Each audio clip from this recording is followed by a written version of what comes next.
ya. Hajat banyak, doanya banyak pula. Nah itu 10 kali.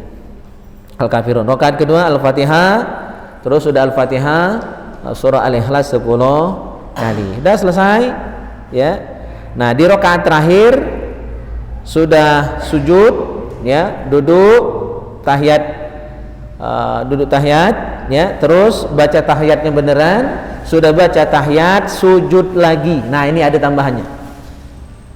Ya, kalau yang rakaat pertama biasa, ya, sudah baca Fatihah, terus Al-Kafirun 10 kali, ruku, i'tidal, sujud 2 kali, biasa, bangkit lagi berdiri rakaat kedua, baca Al-Fatihah, Al-Ikhlas 10 kali, sudah ruku, i'tidal, sujud 2 kali. Nah, sudah sujud yang kedua, duduk tahiyat, baca tahiyat sampai habis. Sampai fil alamina innaka hamidum majid. Cuma belum salam. Belum salam. Mirip-mirip kita nak sujud sahwi, ya. Belum salam, sudah fil alamina innaka hamidum majid, sujud lagi sekali, ya, baca takbir sebelum sujud. Nah, baca 3 jenis bacaan ini. Sholawat 10 kali, tasbih 10 kali, doa sapu jagat 10 kali. Lama juga itu, ya. Pening juga kepala mantak biasa. Nah, cuma kalau ada hajat tahan ke? Ya, kalau ada hajat tahan ke? Ya, Ustaz, ya. Tahan. Ya, waktu sujudnya itu, ya, di sajdatullah baca salawat Allahumma shalli ala sayyidina Muhammad wa ala ali sayyidina Muhammad 10 kali. Cuma dibacain 10 kali itu, jangan pakai ringkasan. Allahumma shalli ala sayyidina Muhammad wa ala ali sayyidina Muhammad 10 kali. Tak boleh apa itu. Nak meringkas, ya. Harus memang betul-betul dibaca 10 kali. Jangan pakai angka. Ini tulisan nak meringkas. Lain cerita. Terus sudah selesai 10 kali, baca tasbih subhanallah walhamdulillah wala ilaha illallah wallahu akbar. Baca nian 10 kali. Terus yang ketiga, Rabbana atina fid dunya hasanah wa fil akhirati hasanah wa qina adzabannar 10 kali. Lama itu, paling dengarlah kalau cepat 5 menit. Cuma kalau ada hajat tahan ke. Yang buntu tahan ke, daripada buntu bertahun-tahun, lemaklah sujud cak 5 menit. Ya kan? Yang jomblo, daripada jomblo selamanya kan, ya, lemaklah nahan keras. Dan itu membuktikan kita tuh memang betul-betul serius apa enggak. Kalau enggak serius tidak akan tahan. Ya, itu. Oke, sudah selesai, bangkit, ya, duduk tahiyat akhir, baru mengucap salam. Assalamualaikum warahmatullahi, assalamualaikum warahmatullahi, selesai. Sudah sholat, banyak-banyak istighfar. Maka tidak disebut angkanya ini sebanyak-banyaknya. Karena salah satu fadilah istighfar itu adalah mengabulkan hajat kita. Ya, kadang-kadang hajat kita tidak kabul itu oleh ditutupi hijab dosa. Maka minta ampun. Ya, minta ampun dulu dengan Allah, banyak-banyak taubat dan istighfar. Astaghfirullahalazim wa atubu ilaih. Ini yang paling pendek. Nak panjang boleh, nak pakai sayyidul istighfar jadi. Sudah tu baca doa la ilaha illallahul halimul karim subhanallahi rabbil arsyil azim alhamdulillahi rabbil alamin as'aluka mujibati rahmatik wa azaim maghfiratik wal ghanimata min kulli bir was salamata min kulli ism ولا تدع لي ذنبا إلا غفرته ولا هما إلا فرجته ولا حاجة إلا هي لك رضا إلا قضيتها يا أرحم الراحمين. Boleh ditambah doa yang lain, intinya ada doa ini. Oh ya, tadi terakhir sebelum berangkat dari sujud yang tambahan tadi, nah disitulah mohon hajatnya. Jadi sudah 10 kali sholawat, sudah 10 kali tasbih, 10 kali doa sapu jagat, sudah itu pohonkanlah, ya, hajat yang sedang ingin dikabulkan oleh Allah Subhanahu Wa Taala itu. Baik, nah, mudah-mudahan hajatnya kabul, ya. Nah, insya Allah. Ini wasilah. Kalau belum kabul juga, ya jangan berhenti. Iya. Ini kan jadi amal soleh kalau tidak kabul. Ya, bisa jadi Allah masih rindu dengan ratapan kita itu, atau belum seriusnya, ya. Jadi tidak ada doa yang tidak kabul, cuma ditunda. Ditunda itu karena ingin yang terbaik, atau mungkin dialihkan dengan yang lebih baik, ya. Karena hajat kita itu ternyata di luar pengetahuan kita, ternyata kurang pas dengan kita. Pokoknya husnuzan saja, baik sangka saja dengan Allah Subhanahu wa taala, kabul tak kabulnya hajat kita. Ya, begitu. Baik, sampai di sini silakan kita buka ruang tanya jawab. Karena sesuai janji saya tadi, kita akan lebih banyak porsi untuk tanya jawabnya.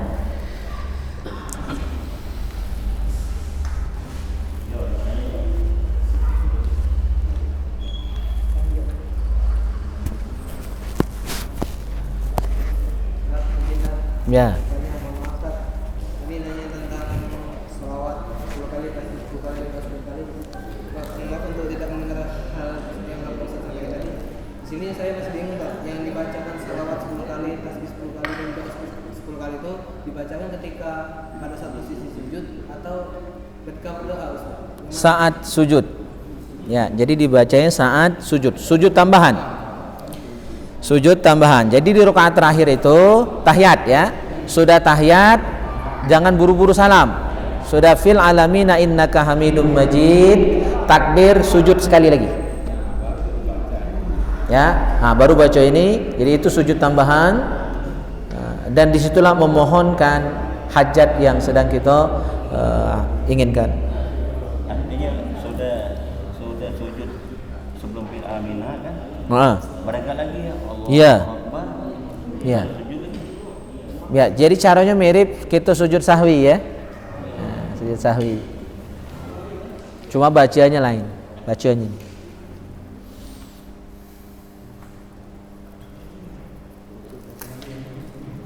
Ini kan doa yang hajat tadi, seandainya kan kita kan nak kita minta ini kan Arabnya kan tidak. Tak apa. Iya. Bahasa Indonesia ada usul-usul ya. Iya. Ya. Berdoa dengan bahasa selain bahasa Arab. Kalau di luar sholat silakan. Tidak ada larangan untuk berdoa dengan bahasa selain bahasa Arab di luar sholat. Di dalam sholat ditafsil. Ya, ada dua hal. Pertama, kalau pakai bahasa Arab, doanya doa yang ma'thur dari Al-Quran, dari Nabi, atau kita dapat doa itu dari salafun saleh, dari orang-orang saleh, maka kalau menggunakan bahasa Arab silakan dibaca walaupun terdengar dan di dalam sholat, ya. Jadi tidak masalah, boleh. Cuma kalau menggunakan bahasa selain bahasa Arab, maka bisa membatalkan sholat kita karena dianggap bercakap, ya, ucapan yang bukan menggunakan bahasa Arab di dalam sholat. Tapi bukan tidak boleh. Nah, caranya biar boleh menggunakan doa dengan bahasa selain bahasa Arab tadi, baca doanya secara sir, jangan jahar. Jadi cukup dalam hati, ya, cukup dalam hati. Bahkan sir pun mungkin masih di pertentangan karena sir itu masih terdengar, ya. Jadi lebih baik dalam hati. Kalau hajat tadi dalam bahasa Indonesia ingin disampaikan, boleh, tapi dalam hati saja. Kalau terlafaz sampai terdengar, apalagi terdengar oleh orang lain, nah itu bisa batal. Gitu.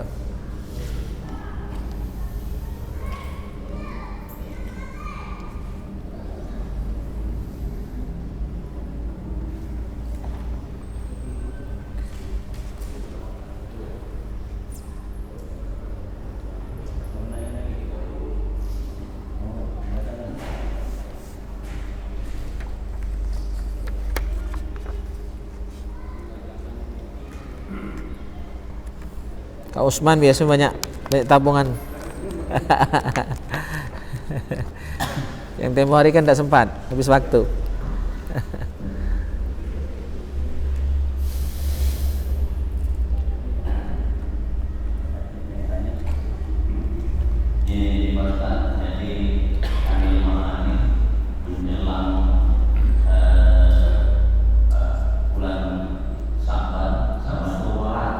Ya. Nah, ini biasanya hajatan dari bapak-bapak jemaah ini mungkin menamakan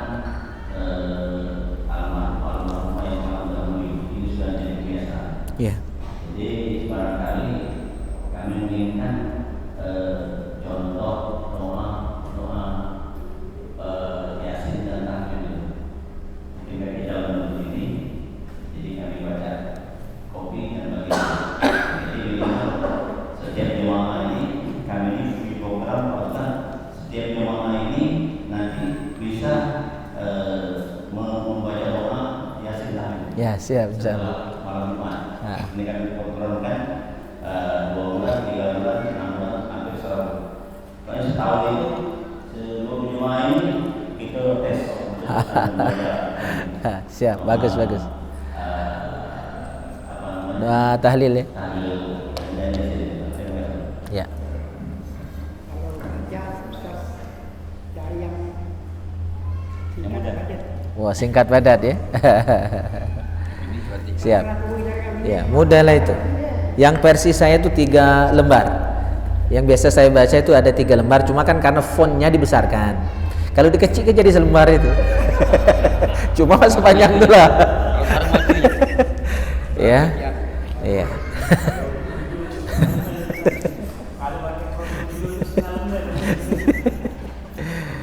Insyaallah bagus itu Pak Ketua, ya program yang sangat bagus. Jadi kita ada niat untuk mengupgrade, meningkatkan kualitas jamaah. Jadi jamaahnya itu kalau bisa ke depan semuanya bukan awam lagi tadi, tapi sudah orang host semua itu. Jadi sama seperti zakat, tidak selamanya menjadi mustahik, tapi meningkat menjadi muzaki. Ya, bukan cuma nerima zakat, tapi kalau tahun ini masih nerima, tahun depan dia sudah yang bayar zakat mal. Itu juga jamaah. Tahun ini mungkin masih jadi makmum, tahun depan jadi imam, begitu. Tahun depan jadi khatib. Jadi itu langkah yang sangat baik dan perlu kita dukung. Cuma jangan berlari kaki laju gara-gara ditunjuk itu, pindah ke masjid lain tempat lain kan tuntutan kan, tidak. Ini motivasi, ya, dan sangat bagus, perlu kita dukung. Dan kita juga di Bikers Fisabilillah punya program yang sama. Jadi kawan-kawan di Bikers itu kita bina, siap jadi imam, siap jadi khatib, siap mimpin doa, ya, dan ilmu-ilmu ibadah kemasyarakatan lainnya. Maka sangat jarang masjid punya program seperti itu. Ya, kita dukung dan kita fasilitasi apa yang nak dihafal, siap kita copy dan perbanyak, ya. Siap insyaallah. Ya, Yunda, siap.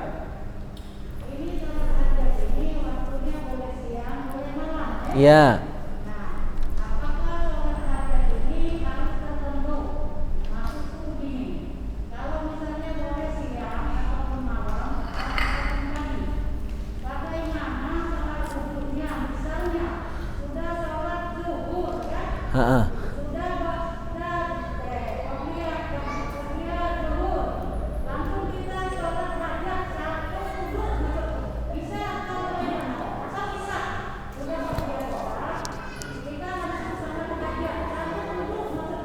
Iya.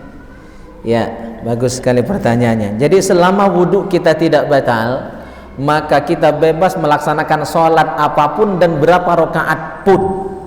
Ya, maka banyak kalau kita baca kitab Iqamatul Hujjah, ya, karya Imam As-Sindi itu, di sana diterangkan beberapa karomah para wali-wali Allah itu yang sholat subuhnya dengan wudhu sholat isya.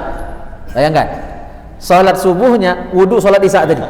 Berarti dari isya ke subuh tidak setiduan, dan beliau sepanjang malam itu sholat, ada yang bahkan sampai 1000 rakaat sholatnya dengan satu wudhu. Itu kisah nyata, kisah para salafun saleh, bisa kita jadikan teladan. Jadi selama wudhu tidak batal, silakan sholat ya berapa rakaat pun yang kita suka. Itu kalau sudah rakaatnya ribuan itu namanya sholat sunnah mutlak sudah. Jadi sholat sunnah hajat boleh siang, boleh malam. Tapi memang tentu yang paling abdul kan jalan tol itu ya malam, ya. Kalau hajatnya cacaknya pentingnya malam lebih baik. Cuma tidak ada larangan dikerjakan di siang hari, sudah qobliyah sambil nunggu iqamat, atau sudah ba'diyah, ya kan? Silakan, bebas. Atau sebelum tahajud, ya. Atau kita datang subuhnya lebih awal, karena subuh sekarang kan hampir jam 5, ya. Beda dengan dulu itu kan jam 4:30, 4, sekarang 4:15, ya, sudah tiba waktu subuh, jadi agak terkacar-kacar. Kalau sekarang tuh agak nyantai kan, karena subuhnya jam 5. Jadi mungkin kita biasa datang lebih awal ke masjid, karena subuhnya sekarang agak telat waktunya, agak bergeser jamnya, jam 5-an. Jadi sebelum subuh sholat hajat tidak jadi masalah, boleh, ya, gitu.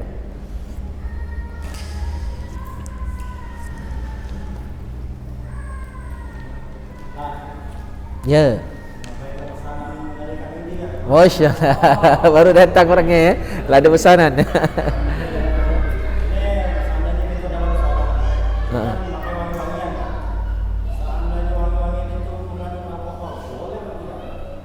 Iya, iya. Ya, wangi-wangian mengandung alkohol. Fatwa ini sudah lama diterangkan oleh Syekh Yusuf Qaradawi dalam kitab Fatwa Al-Asriyah, fatwa kontemporer beliau. Dan beliau termasuk ulama yang membolehkan minyak wangi yang mengandung alkohol. Karena alkohol itu tidak semuanya haram. Macam-macam juga itu. Macam-macam. Tidak semua alkohol itu haram, tidak semua alkohol itu najis. Kalau berasal dari yang najis, maka dia najis. Tapi ada alkohol yang berasal dari buah-buah, ya. Maka itu termasuk alkohol yang diperkenankan. Ya. Jadi boleh, misalnya minyak apa? Marlboro, Spalding, itu kan pakai alkohol kali itu. Kalau kita ikut fatwa dari Syekh Yusuf Qaradawi boleh. Cuma kalau ada yang tidak menggunakan alkohol itu lebih baik, ya. Itu lebih aman, lebih nyaman dan tidak mengandung was-was. Ya, tapi kita tidak juga anti dengan minyak yang mengandung alkohol. Karena alkohol itu juga haramnya bukan haram zati, ya. Tapi dia haram sifat. Ya, kecuali yang jadi haram zati itu karena memang berasal dari barang haram. Maka tentu semua turunan barang haram itu haram. Ya, begitu. Nah, kalau yang haramnya karena sifat, misalnya yang dari buah, ya, difermentasi kelamaan, itu juga bisa memabukkan. Ya, ada yang dari beras, kan, ada yang dari macam-macam buah, itu semua mengandung alkohol. Dan kalau difermentasi dalam waktu tertentu, itu semua akan jadi alkohol dan bisa memabukkan kalau diminum. Tapa itu kan mengandung alkohol, maka jangan kelamaan. Ya, itu lama-lama dia akan jadi tua, jadi arak, jadi alkohol, ya, begitu. Tapi kalau sudah dia jadi tapai langsung dimakan kan tidak mabok. Nah, dilamakan fermentasinya, ya, disimpan lagi, itu yang akan menjadi alkohol. Nah, alkohol itu baru akan memabukkan kalau dia dikonsumsi, diminum.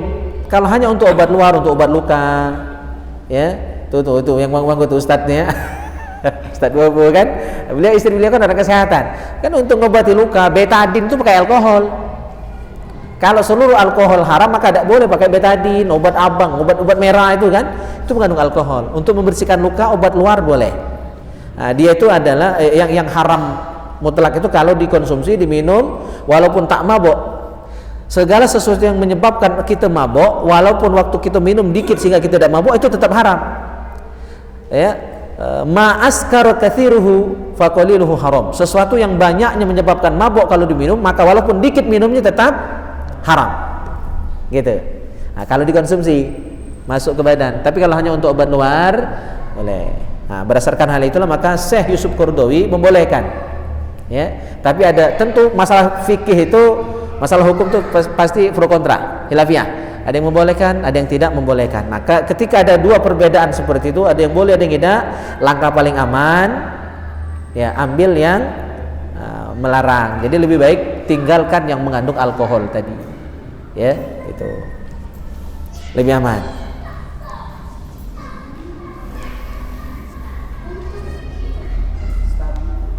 Sampai ke pertanyaan dari jamaah online dari Pak Gozi di Jakarta. Assalamualaikum warahmatullahi wabarakatuh. Waalaikumsalam. Ustaz, tanya, sholat hajat itu sebaiknya dikerjakan di waktu jam berapa?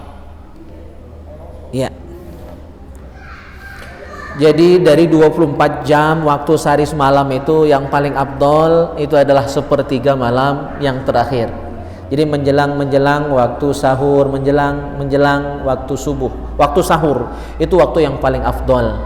Maka rangkaikan saja sholat hajat tadi dengan sholat tahajud. Itulah waktu yang paling afdol karena wannasu niyam, orang banyak tidur, ibarat jalan tol, ya, itu jalannya mulus, lancar ketika jam-jam malam seperti itu, ya. Jadi pilih waktu yang tepat, waktu yang mustajab, ya, yaitu di sepertiga malam yang terakhir pada waktu sahur. Itulah waktu yang paling afdol, waktu yang paling mustajab untuk berdoa, ya, untuk sholat hajat dan yang lainnya.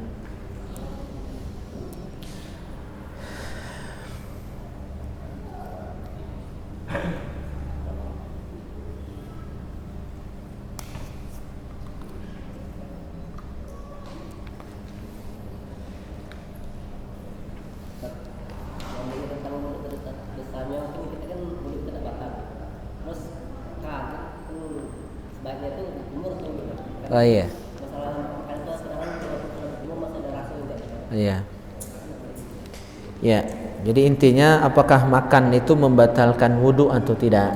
Jadi dari pembatal wudu diantaranya adalah keluar sesuatu dari dua jalan depan, jalan belakang, berupa angin, ya, air besar, air kecil. Nah, itu membatalkan. Kalau yang keluarnya cacing, misalnya yang cacingan itu tidak membatalkan. Ya. Nah, terus bersentuhan laki perempuan yang bukan mahram secara langsung itu membatalkan. Menyentuh kemaluan, hilang akal karena tidur, pingsan dan sebagainya. Nah, itulah yang membatalkan wudu. Nah, jadi tidak masuk makan sebagai pembatal wudu. Makan, minum, wudu itu tidak batal. Cuma kalau makan itu dianjurkan minimal kumur-kumur. Karena kita nanti mau sholat, nah salah satu pembatal sholat itu adalah makan. Walaupun dikit. Misal balik kondangan, hari Sabtu, hari Minggu banyak kondangan menari, 2-3 ekor kadanya. Yo, makin terkenal makin banyak undangan itu tuh. Apalagi Cak Pak Haji, pasti banyak undangan itu ya. Nah, sholat zuhur, balik kondangan, ada seletanan. Tahu seletanan yang nyelip-nyelip di gigi itu namanya seletanan, ujar makan balai. Daging, ya kan, ayam nyelip di sini. Daging ayam, bukan ayamnya. Ya. Nah, waktu sholat keluar seletanan tadi. Kalau diteguk melewati tenggorokan, ya, maka membatalkan. Kalau sampai ditelan, makna ditelan itu melewati tenggorokan. Kalau masih disimpan dalam mulut, cak keru itu kan, keru itu banyak nyimpan di sini kan. Aku ini dulu galak ngangon keru lagi SD dulu kan, galak main. Ada yang bulat-bulat di sini kan. Nah, itu nyimpan makanan keru itu. Jadi selama tidak melewati tenggorokan, seletanan tadi masih disimpan di mulut baik atau disimpan di pinggir sini, tidak batal. Nah, atau keluar ke ujung lidah, ambil, mas kantongi.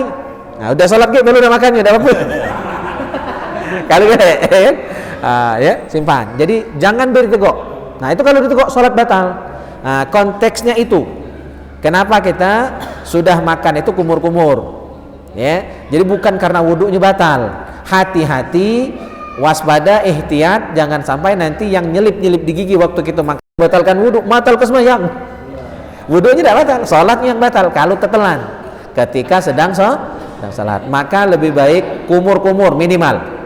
Ya, gitu. Kalau nak lebih aman, ya buang hajat dulu sudah tuh wudu dengan sempurna. Ya, gitu. Jadi kepentingannya untuk menghindari sisa makanan tadi tertelan ketika sholat. Itu saja kepentingan kita kumur-kumur itu. Jadi bukan karena wudunya batal. Ya, gitu. Ya. Jadi pertanyaan tadi, yang misal kalau lagi sholat itu di lidahnya itu gerak-gerak, nyokel-nyokel sisa makanan. Itu jangan.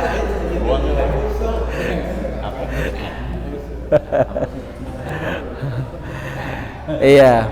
Nah, itu korban kan? Korban dari tidak kumur-kumur sudah makan. Ya, jadi yang makan gorengan ini nanti kumur-kumur. Ya. Jadi kalau nyongkel-nyongkel itu, nah artinya sholatnya sudah teralihkan itu.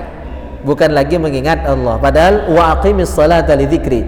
Tujuan kita sholat ingat Allah. Kalau gabi nyongkel-nyongkel makanan yang terselip itu berarti yang dia ingat bukan Allah, tapi makanan yang terselip.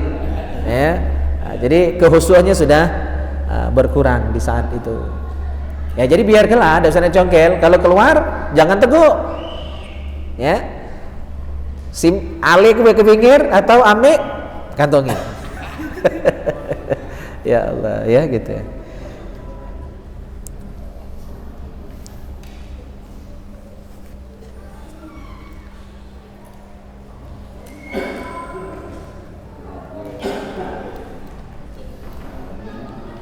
Masih ada waktu, silakan.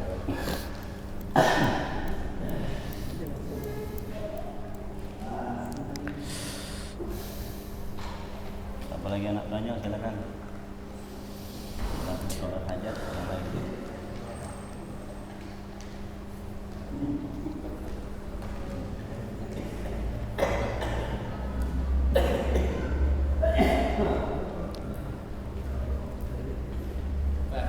Ya.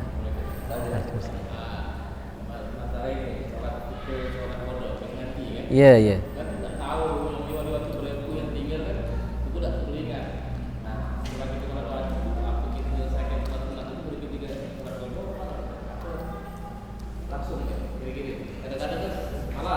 Ya. Ya. Dalam kitab I'anatul Talibin yang merupakan syarah dari kitab Fathul Mu'in disebutkan di bagian-bagian awal kitab itu.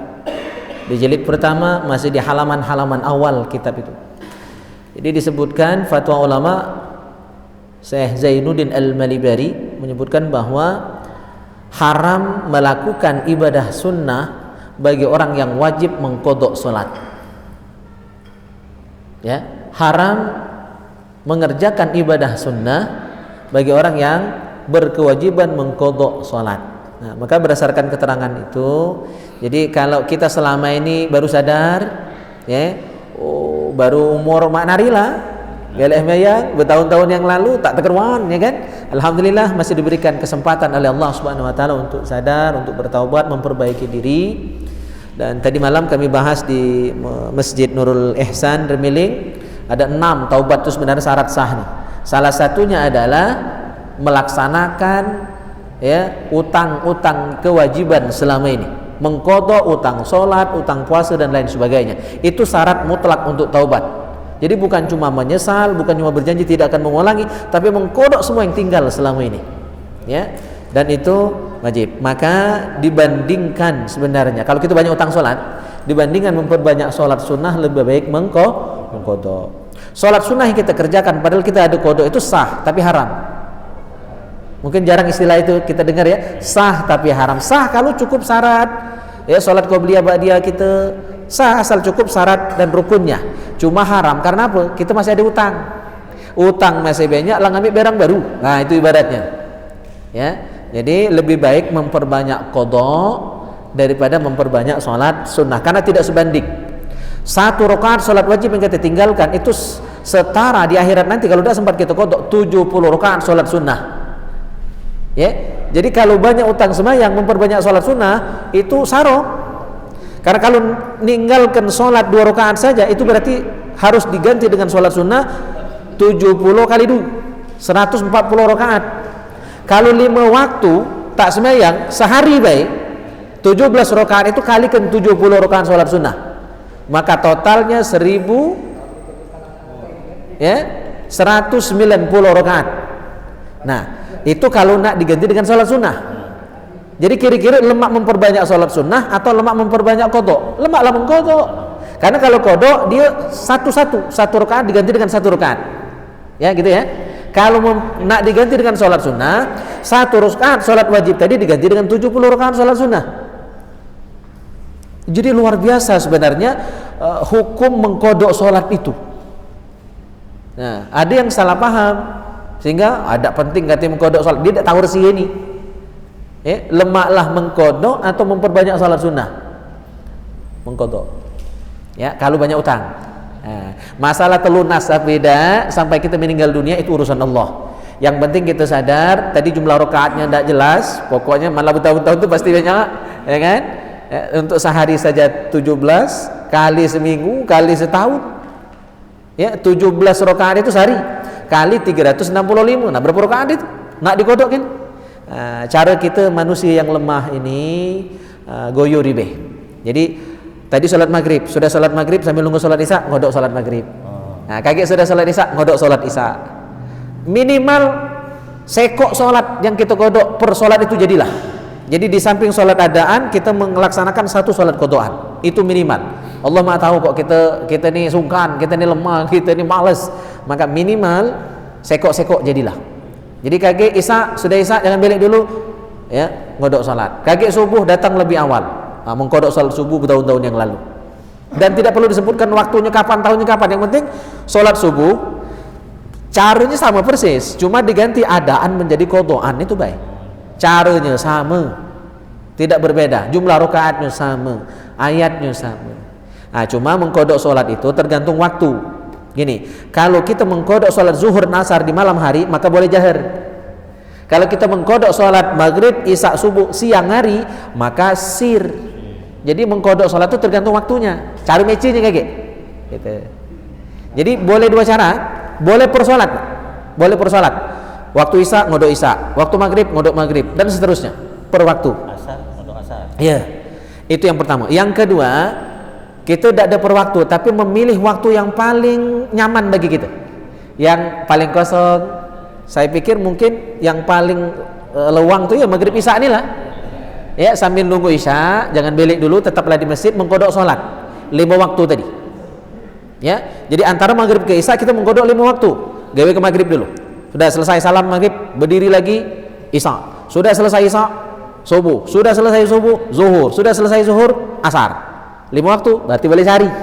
Aicaknya masih semangat, waktu masih ada, berdiri lagi, boleh cak sehari lagi. Ya, masih semangat, jatah sehari lagi. Berarti antara maghrib ke isya tadi lah boleh sholat jatah 3 hari. Nah, gitu. Itu lemak ngitungnya itu. Nah, 2 cara itu ya. 2 cara itu. Iya.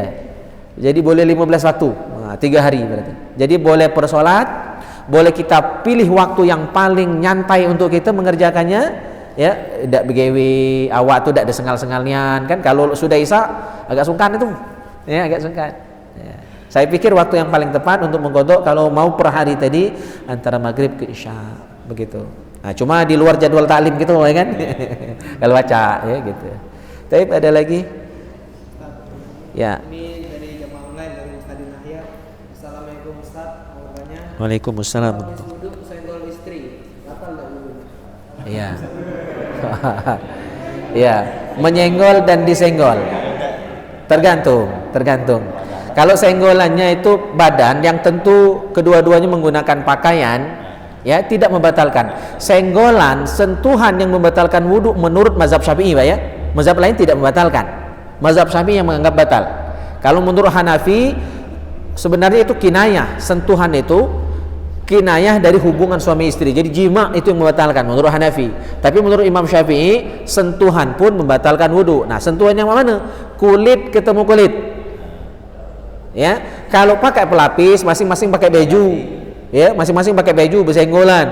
Atau mungkin ya megang nian kan pakaian baru kan. Misalnya, tidak batal kalau pakai pelapis. Nah, aku megang Kak Nain.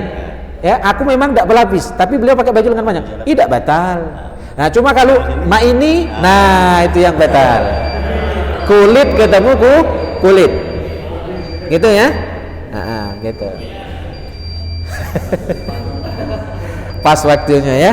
Oke, kita cukupkan sampai di sini cawisan kita malam hari ini. Mudah-mudahan manfaat dan semoga tetap istiqomah belajar dan mengamalkan ilmu ini. Amin ya rabbal alamin. Kita tutup dengan doa kafaratul majlis. Subhanakallahumma wa bihamdika asyhadu an la ilaha illa anta astaghfiruka wa atubu ilaik. Wassalamualaikum warahmatullahi wabarakatuh.